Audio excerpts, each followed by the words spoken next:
আসসালামু আলাইকুম।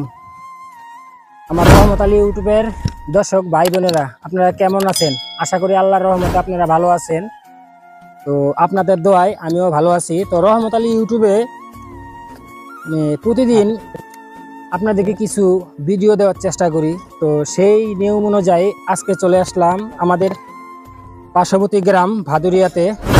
এক তরুণ উদ্যোক্তা এখানে ইউক্যালিপটাস গাছ, যেটাকে বলে ইউক্যালিপটাসের গাছের একটা নার্সারি করেছে উনি। এখানে প্রায় 30,000 চারা লাগানো হবে, রোপণ করা হয়েছে। এখানে পুরা জমিটাতেই এখানে চারাগুলা হবে। তো সামনে দেখতেই পাচ্ছেন কতগুলা কৃষক ভাই এখানে কাজ করতেছে। তো ভাইদের সাথে একটু কথা বলবো। তো পুরো ভিডিও আপনারা দেখবেন। আর রহমত আলী ইউটিউব চ্যানেলটি আপনারা দয়া করে একটু সাবস্ক্রাইব করবেন, লাইক করবেন, শেয়ার করবেন। আসসালামু আলাইকুম ভাই। ওয়ালাইকুম সালাম। বড় ভাই ভালো আছেন? আছি, ভালো আছি। তো ভাই আপনার নাম কি?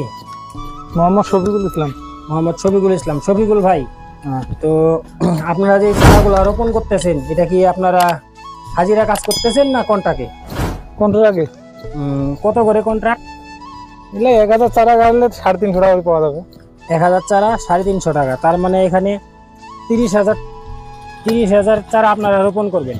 জি। তাহলে ওই যে গাড়ি দিয়ে চারা আসতেছে এগুলো নাকি? হ্যাঁ। আসতেছে। তো ভাই ভালো থাকবেন, না করবেন আমার রহমত আলী ইউটিউব চ্যানেলটার জন্য একটু দোয়া করবেন ইনশাআল্লাহ। তো দেখতেই পাচ্ছেন চারাগুলা সারিবদ্ধভাবে কৃষক ভাইরা এখানে রোপণ করতেছে। আর এটা আমার জামাই শহীদুল, ওদের নিজস্ব গাড়ি। আর জমিটা ওরা ভাড়া নিয়েছে। আর হলো আমার নাতি, এও আমার নাতি। এরা চারাটা গাড়ি দিয়ে আসতেছে। এখানে চারাটা বাড়িতে রোপণ করছিল বিচি। এই বিচি থেকে চারাটা হয়েছে, কত সুন্দর চারাটা রোপণ করতেছে। এই চারাটা যখন বড় হবে তখন এটা বাজারে পাইকারি দামে বিক্রি করা হবে। যাদের চারা প্রয়োজন হয় এই নাম্বার দেওয়া থাকবে, আপনারা ভিডিওতে নাম্বার পাবেন, চারাগুলা নিতে পারবেন। যারা চারা প্রয়োজন আছে তারই রিকোয়েস্ট করতেছি। তো ভালো থাকবেন। আবারও আপনাদের কাছে রিকোয়েস্ট করতেছি, রহমত আলী ইউটিউবটাকে আপনারা একটু সহযোগিতা করবেন সবাই। তো ভালো থাকবেন, সুস্থ থাকবেন। দেখা হবে নতুন কোনো ভিডিওতে, নতুন দিনে। সে পর্যন্ত সবাই ভালো থাকবেন। আসসালামু আলাইকুম।